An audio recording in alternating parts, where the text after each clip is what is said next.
রাজ্যের সকল prayer teacher SSK MSK শিক্ষকদের জন্য এই মুহূর্তের কিছু গুরুত্বপূর্ণ আপডেট। দীর্ঘদিন ধরে আন্দোলন করছেন রাজ্যের সকল প্রেয়ার টিচাররা, কেননা তাদের দীর্ঘদিন থেকে কোনো বেতন বৃদ্ধি করছে না রাজ্য সরকারের তরফ থেকে। এমতো পরিস্থিতিতে তারা কিন্তু আন্দোলনের পথে নেমেছেন।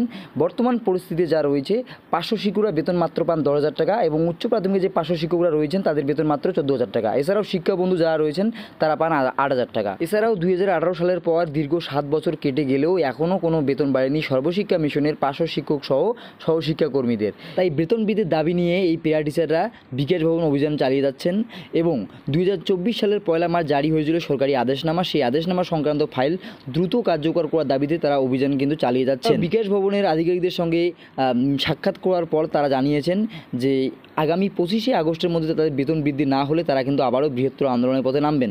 কাজেই আগামীকালেই কিন্তু 25শে আগস্ট, সেক্ষেত্রে কিন্তু রাজ্য সরকারের তরফ থেকে এই প্রেয়ার টিচার এবং এসএসকে এমএসকে সহ সকল শিক্ষকদের জন্য কী বার্তা আসে সেদিকেই কিন্তু তাকিয়ে রয়েছেন রাজ্যের সকল প্রেয়ার টিচাররা। এখন দেখার বাকি থাকছে যে আগামীকালই যেহেতু টাইমলাইন শেষ হতে চলেছে, সেক্ষেত্রে রাজ্য সরকারের তরফ থেকে কতটা পদক্ষেপ নেওয়া হয়, অর্থাৎ কতটা ভাবা হয় পুজোর আগেই কোনো সুখবর আসে কিনা সে বিষয়ে কিন্তু একটা প্রশ্ন থেকেই যাচ্ছে।